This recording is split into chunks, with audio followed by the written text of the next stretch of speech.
pessoal, tudo bom com vocês? Bem-vindos de volta ao canal, meu nome é Priscila Sanches e eu sou a criadora desse quadro maravilhoso que é o Storytime. Se você é novo aqui, essa é a 4ª temporada, então tem muito vídeo aqui pra você assistir. Mas na temporada nova eu vou levar vocês ao redor do mundo e vocês vão conhecer outros tipos de intercâmbio, né? O que vai ser muito legal. Então se você não se inscreveu ainda, aproveita e já se inscreve, que esse canal está rumo aos 100 mil inscritos. E no mais, fiquem agora com a história de hoje.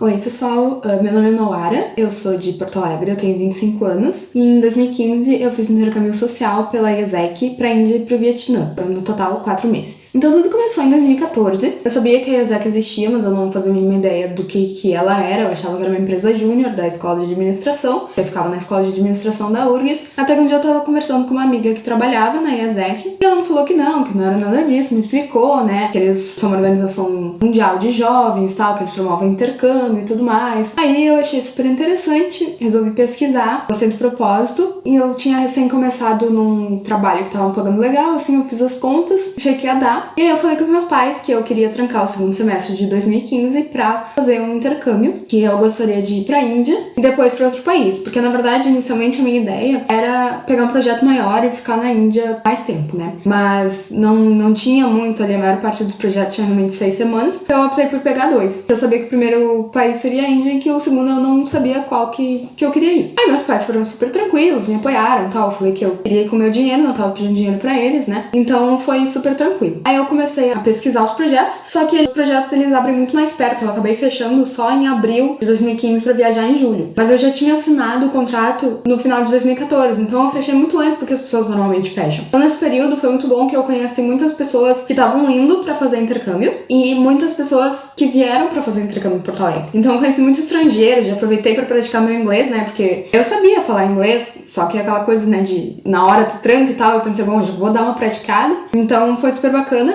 Aí nessa eu acabei conhecendo uma guria que ia pra Índia em janeiro, daí quando ela voltou ela me passou uma série de dicas, me disse lugares que era legal de conhecer, me falou, tipo, pelo amor de Deus, não era sozinha na rua, só com mulher, não sei o que, tem que sempre ter um homem e tudo mais, me deu uma série de dicas. Aí eu fechei o projeto da Índia, a gente olha na plataforma, né, vê o projeto que a gente se interessa, se candidata, faz uma entrevista por Skype com alguma pessoa da IESEC do lugar pra onde tu tá indo e, enfim, se resolvem, né, se vai fechar aquela vaga ou não. A IESEC, ela é dividida em escritórios e daí tu sempre é enviada de um escritório pra outro, então no caso eu fui enviada do escritório de Porto Alegre, que só tem um, ou só tinha pelo menos na época aquele um, e aí pra um outro escritório. Então cada escritório tem alguns projetos, daí tu faz a entrevista com o escritório responsável pelo projeto que tu te interessou, né? Então eu fiz entrevista com o pessoal da Índia, fechei, aí eu achei um projeto no Vietnã que eu gostei, mas aí eu pensei, meu Deus, mas sem nada nesse país, né, que fala, que come, como é que se veste, sem nada, né? Aí eu pedi pra o pessoal da IESEC aqui de Porto Alegre se eles podiam me passar o contato de alguém que já tivesse feito intercâmbio pra lá. Daí eles me passaram o contato de um guri que tinha feito intercâmbio pra Hanoi. Enchi ele de perguntas, ele foi super querido, me respondeu. E ele falou, não, vai lá, é legal, tal, super tranquilo. Porque os meus critérios pra escolher o segundo país era um projeto que eu me dedicasse com propósito, porque eu já fazia voluntariado em Porto Alegre há um tempo, então pra mim era bem importante a questão do propósito, ou um lugar pra onde eu pudesse pagar passagem, né? Então, fechou o Vietnã, fiz a entrevista, eles disseram, tá, não, legal, era pra dar aula de inglês. Então, uma das coisas importantes na entrevista do Skype era pra eles avaliarem, né, se o inglês tava ok lá pro projeto em questão. Aí, eles disseram, tá, não, tá bom, teu inglês tá bom, tá, não sei o que, acho que tá tudo certo, vamos fechar, beleza. Aí, alguns dias depois, eu recebi um e-mail dizendo, desculpa, não sei o que, teve uma confusão, na verdade, as vagas já tinham acabado, blá, blá, blá, blá, blá. Aí, a gente tem esse outro projeto aqui, que é parecido nas mesmas datas, se eu te interessar. Aí eu pensei, vamos organizar,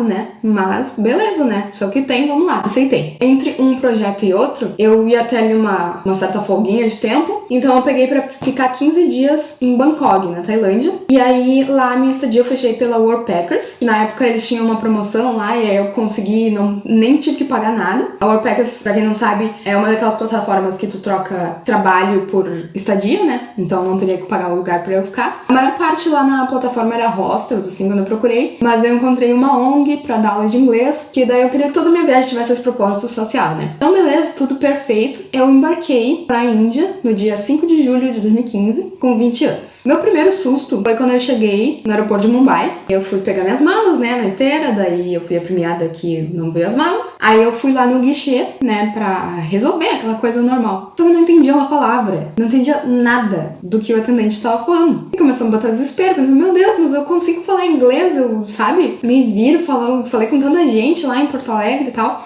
e eu não consigo entender esse cara, como é que eu vou ficar aqui? Eu não consigo entender as pessoas, já começou, né, daquele desespero. E o cara também tava assim com zero paciência, zero boa vontade, até que ele, por fim, me deu a ficha que tinha que preencher, né? Porque ele tava me fazendo as perguntas da ficha, só que eu não conseguia entender. Aí se irritou e me deu o papel, mas quando ele me deu o papel, aí eu li, aí foi tipo, ah, tá, beleza, é isso, tá, ok, preenchi. No fim, foi só que as minhas malas não tinham sido embarcadas na aeronave, porque eu fui de Porto Alegre pra Guarulhos, pra Abu Dhabi, pra Mumbai, pra Baroda, que era a cidade que eu ia ficar. E aí, lá em Abu Dhabi, foi só aquela questão de tipo, a aeronave tá cheia, não sei o que, não coube as bagagens. Então, uns 2 dias depois chegou, foi bem tranquilo. Quando eu cheguei no aeroporto de Baroda, era um aeroporto bem pequenininho, assim, só de voo doméstico e tal. E lá na Índia, pelo menos era assim em 2015, tu não podia entrar nos aeroportos se tu não apresentasse o bilhete de que tu ia embarcar em até 3 horas. Então as pessoas todas esperavam do lado de fora, se despediam do lado de fora, tudo na rua, assim. Aí eu saí do aeroporto e o guri não tava lá, o guri da Yazek, que deveria me buscar. E aí já começa a bater aquele desespero, né? Tipo, meu Deus, o que eu tô fazendo na minha vida? Onde é que eu vou me enfiar? Onde é que eu tô com a cabeça? Enfim, por uns 5 segundos dá um desespero. Eu ainda não tinha o chip, porque quem ia providenciar o chip era a Yazek de lá, né? Mas aí, tá, daqui a pouco ele apareceu, tudo bem. Aí eu,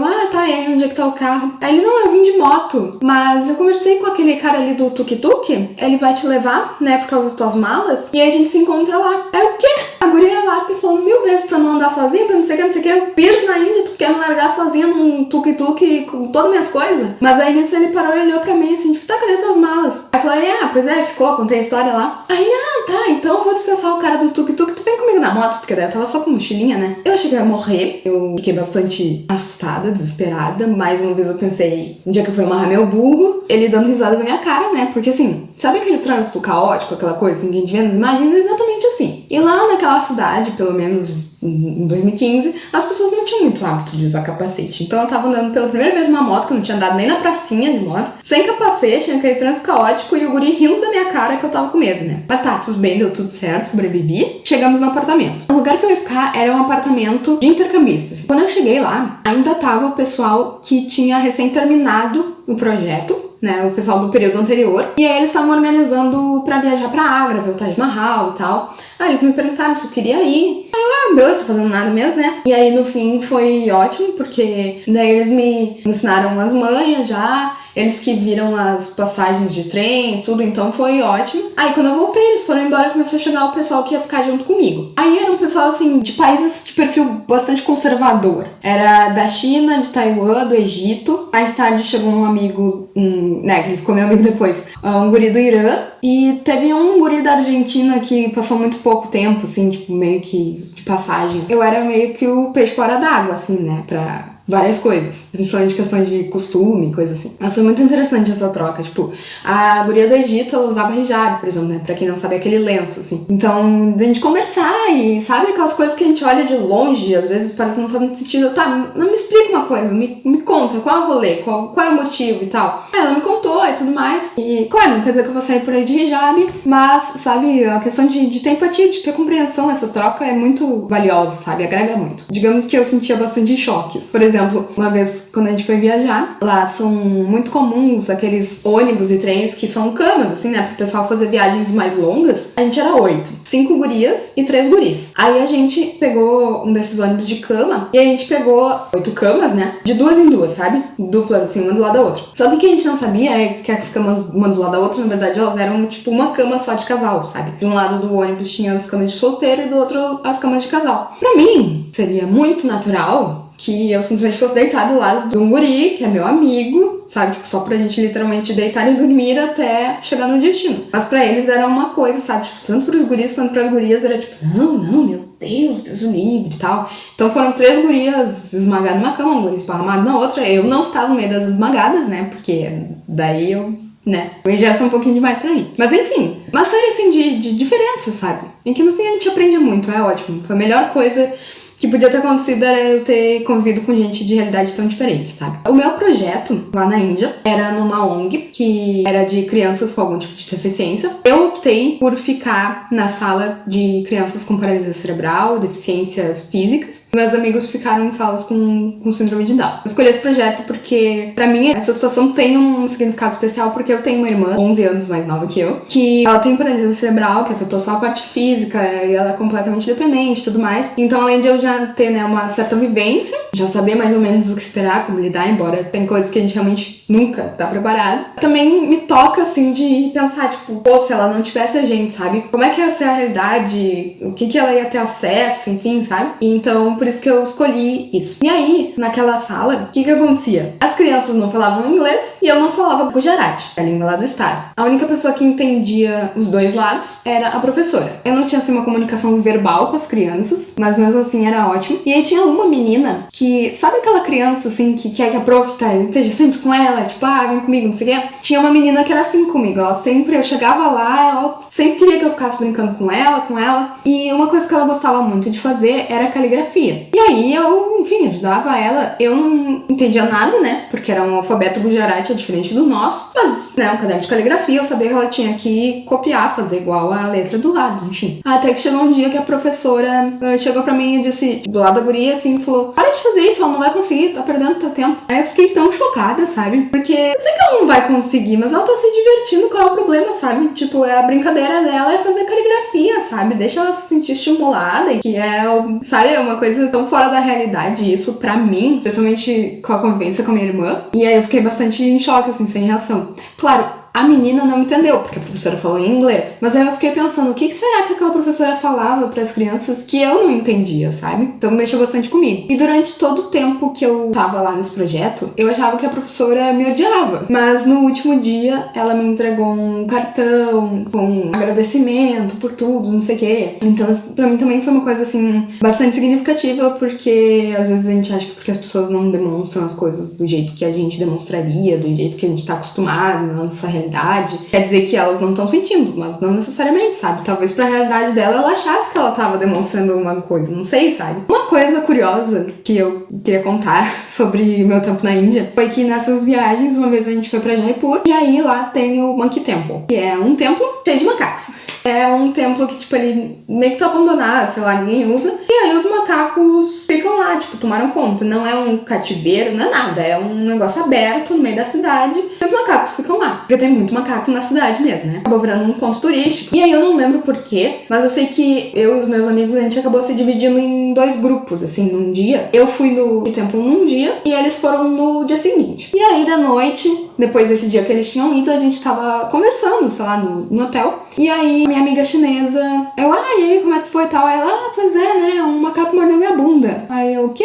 Pois é, um macaco mordeu na minha bunda. Aí, obviamente, primeiro eu tive uma crise de riso, mas depois que a crise de riso de imaginar a cena do macaco mordendo a bunda dela passou, eu perguntei, tá, mas tu foi médico? Acho que, né, tinha que dar uma olhada nisso, não sei, né, o que tu acha? Ela, pois é, não sei o que. Aí eu falei, que, tipo, um bicho selvagem mordeu tua bunda, né, acho que era bom dar uma olhada nisso. Ela, pois é, os guris disseram que acho que não precisam, não sei o que. Aí eu fui lá no quarto dos guris e disse, tá, olha só, a guria lá precisa ir no médico ver, né, essa mordida na bunda aí, e alguns guris vai ter que ir com a gente, porque isso já era tarde da noite, não lembro por que a gente foi tão tarde. Eu acho que ela só comentou de noite, não sei o que foi. Sei que já era, assim, bem tarde. Eu disse, alguém vai ter que ir junto com a gente aí, de vocês. Aí veio um deles, e aí a gente, né, pegamos um tuk-tuk e fomos lá pra, tipo, o postinho. Uma coisa que me chamou muito a atenção nesse caminho foi a quantidade de gente que simplesmente não tem onde dormir, sabe? Não tem casa. Lá em Jaipur, principalmente foi onde eu vi mais, tem aquelas bicicletas, assim, que os caras vão pedalando e atrás tem 2 banquinhos pros turistas ir olhando, sabe? E aí, de noite, simplesmente, as calçadas lotadas daquelas bicicletas com os caras dormindo em cima, sabe? Tipo, são pessoas que têm um trabalho, que trabalham todo dia, por muitas horas, um trabalho pesado, difícil, e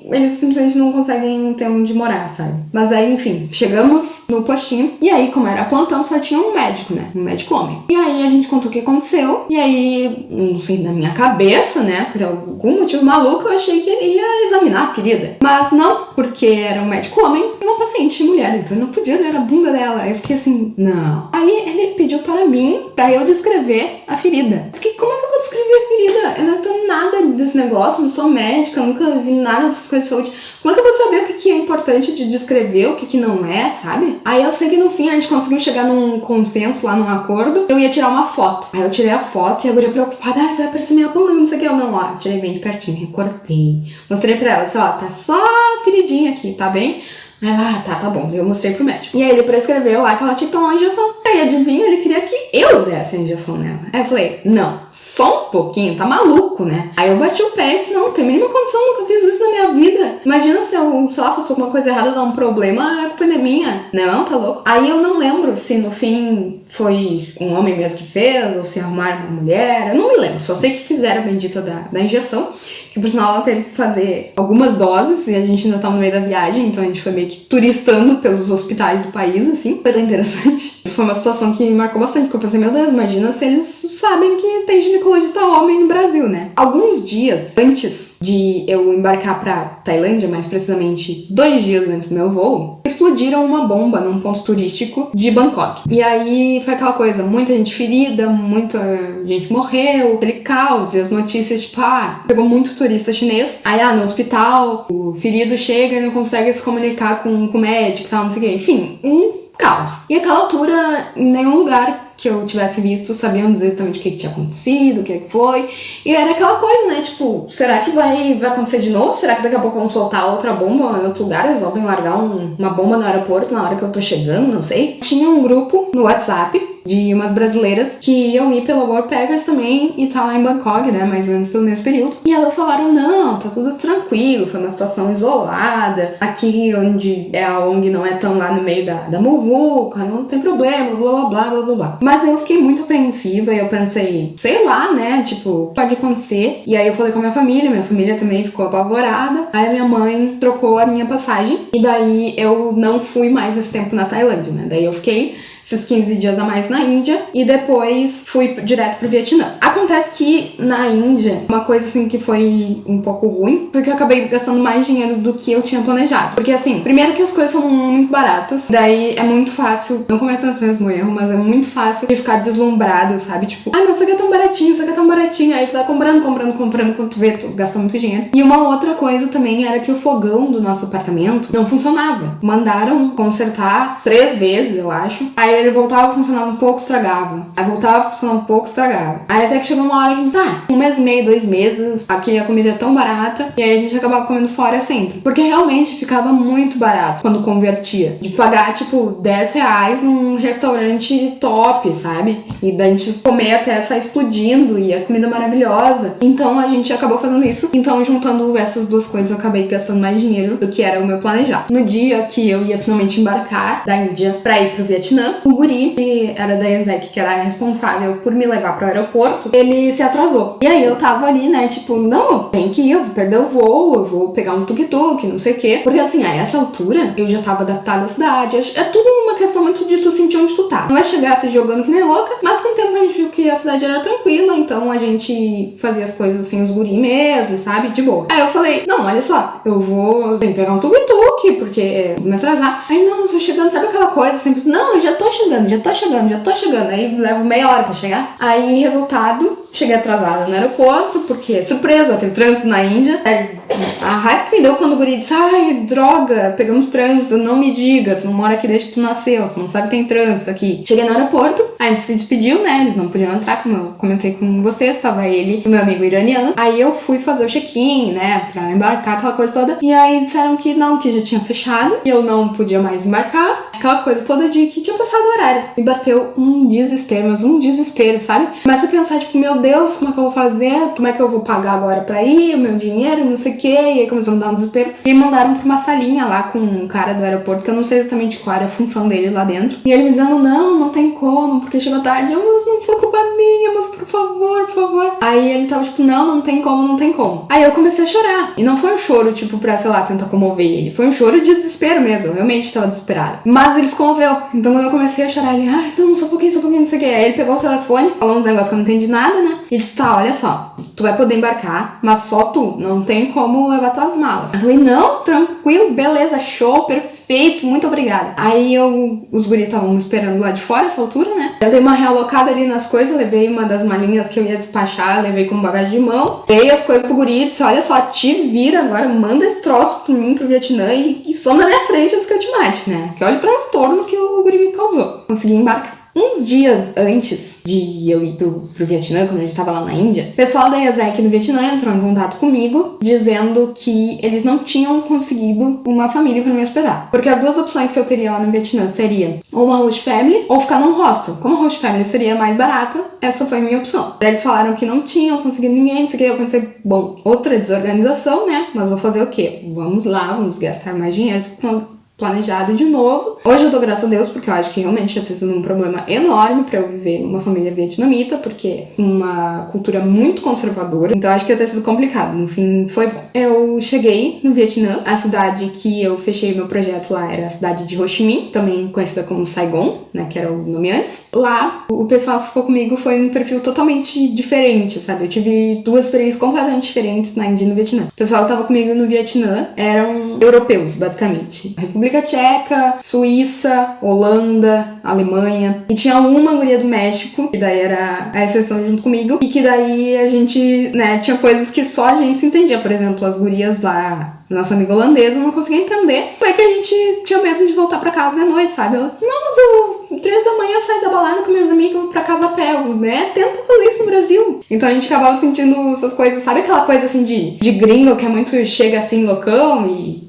quer fazer tudo? A gente sentia bastante essa diferença, assim. Num dos primeiros dias que eu tava lá, tinha chegado só um alemão, que ficou lá junto comigo, e ainda tava uma guria da Áustria, que tinha terminado o projeto dela, e tinha chegado o namorado dela, que eles iam viajar lá pelo Vietnã juntos. Aí a gente saiu, foi num bar e tal, ali perto. Isso também foi uma coisa que foi bem diferente, porque no estado que eu morava, na Índia, a venda e consumo de álcool era proibido, então era bem louco, assim, tipo, sextas, 11 da noite, era sorveteria, gente, cheia de universitários. E aí no Vietnã, exatamente ao contrário, a gente morava, tipo, do lado da rua dos bares. E aí a gente tava esse dia, tomando uma cerveja, então não sei o que. Essa menina disse, eu queria ir ali no mercado. Sabe esses mercados de rua? É meio que uma feira, assim, como se fosse. Mas aqueles que a gente vê, assim, que tem os peixes, tem os mariscos, tem tudo, sabe? Aquela coisa assim. Aí ela falou, queria ver lá se tem tal fruta que eu tô com vontade de comer. Aí eu pensei, bom, essa hora da noite em Porto Alegre a feira não ia estar aberta, mas tô no Vietnã, né? Vai saber como é que são as coisas aqui. Vamos lá. Eu querendo fazer amigo, né? A gente foi, obviamente o negócio não tava aberto. E daí quando a gente tava voltando, a gente não achou os guris, porque eles não estavam mais, enfim, exatamente onde estavam antes. Eu tive a brilhante ideia de pegar meu celular pra tentar achar o alemão no meu Facebook pra perguntar onde eles estavam. Eu ainda não tinha o número dele, tinha realmente recém-chegado. E o namorado dela não tinha um chip vietnamita. E aí, quando eu tava procurando isso no celular, passou o famoso 2 caras numa moto. E aí o cara de trás arrancou o celular da minha mão. Só que assim, eu já tinha passado por uma situação parecida de tentarem pegar meu celular em Porto Alegre. Só que eu segurei, né? Enfim, aquela coisa de tu tá mais pronto, ligado. E lá não, porque primeiro que eu já tinha bebido, né? E tipo, tu tá, sabe, num lugar novo e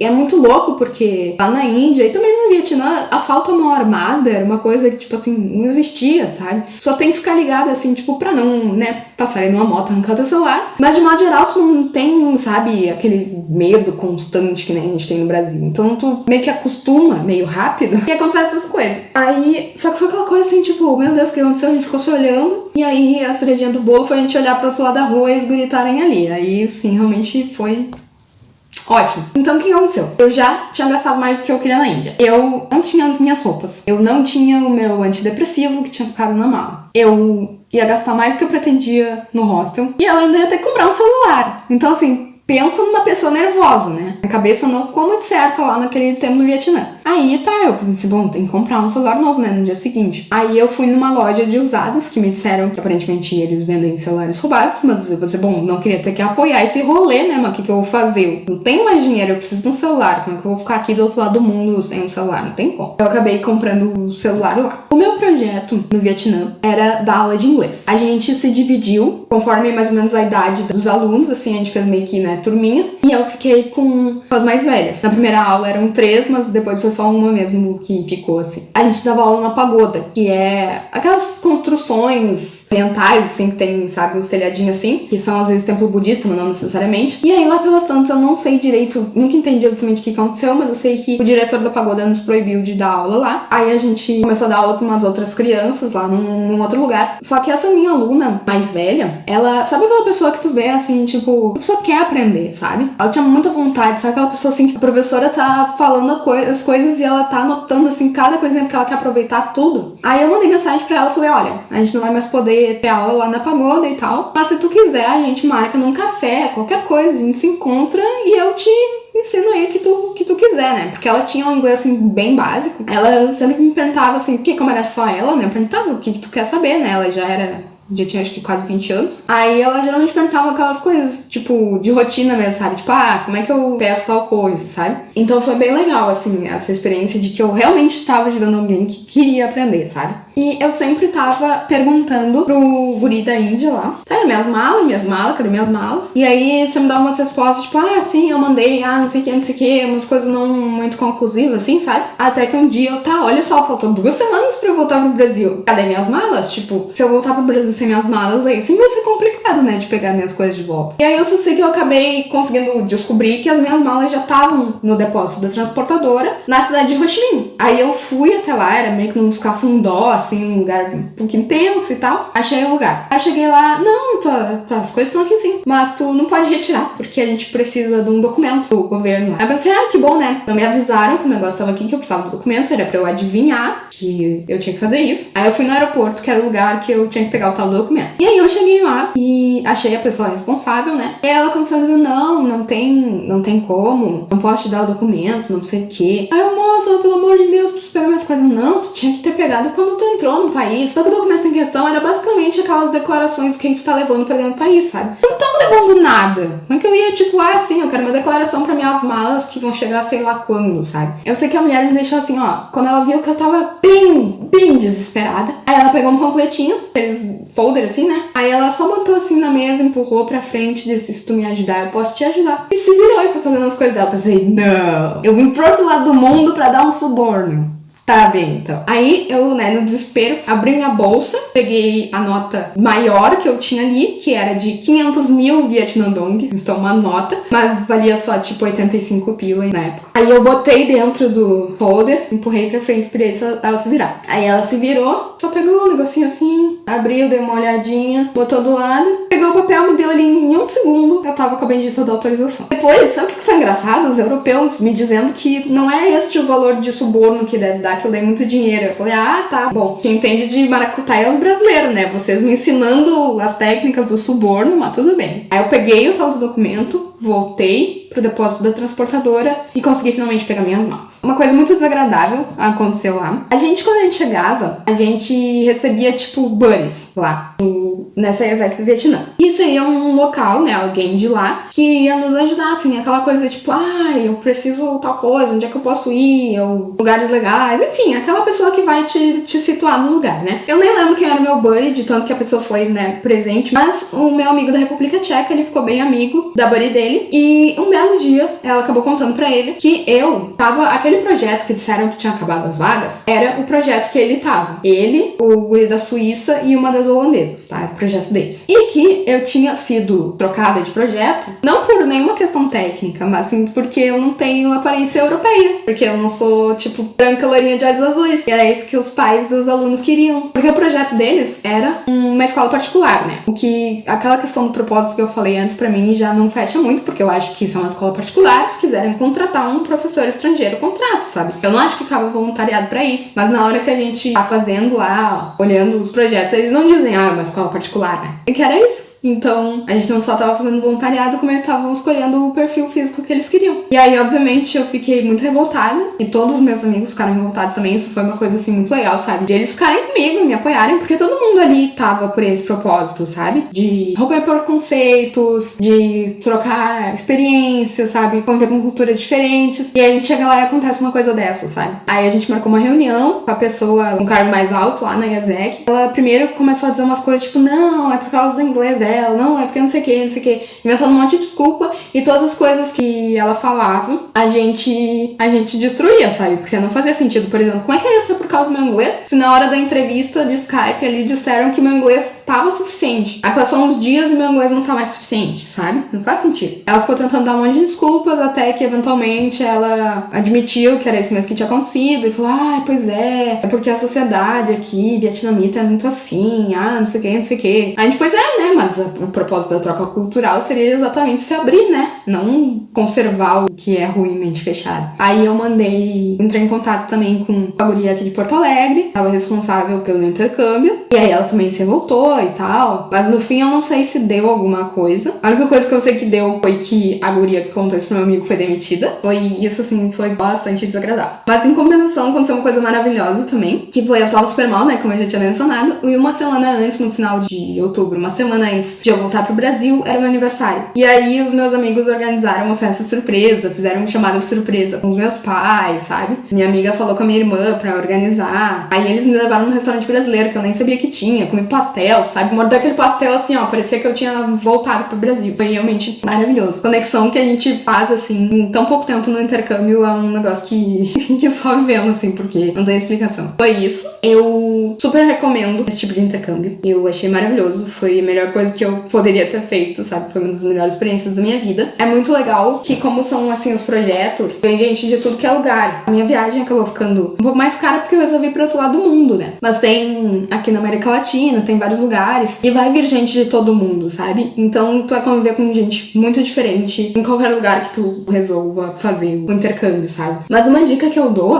pra quem pretender fazer o intercâmbio social pela IASEC é procurar saber não só sobre o país, enfim, a cidade que tá indo, mas sobre o escritório especificamente. Porque, por exemplo, lá na cidade que eu fiquei no Vietnã, tinha 2 escritórios da IASEC, ou mais, não sei, mas esses 2 que eu conhecia, né? O que eu tinha ido e um que estavam umas amigas minhas. Essas minhas amigas não tinham problema nenhum. O escritório delas era maravilhoso, tudo funcionava, sabe? Enquanto a gente tinha probleminhas. Então acho que é bem importante procurar saber sobre o escritório. Teve um amigo meu egípcio que ficou lá comigo na Índia, que na verdade o projeto dele era Mumbai. Só que ele chegou em Mumbai, as instalações eram tão podres, ele foi tão mal recebido, foi tudo tão ruim, tão errado, que ele entrou em contato com o escritório dele no Cairo e realocaram ele. Então eu acho muito importante procurar dar uma olhada nessa questão dos escritórios. Mas fora isso, gente, eu acho que é, tipo, ter a mente aberta, não deixar de fazer nada por medo, por falta de conhecimento, sabe? Se tem curiosidade sobre um país, por exemplo, eu tinha muita vontade pra Índia, eu não sei porquê,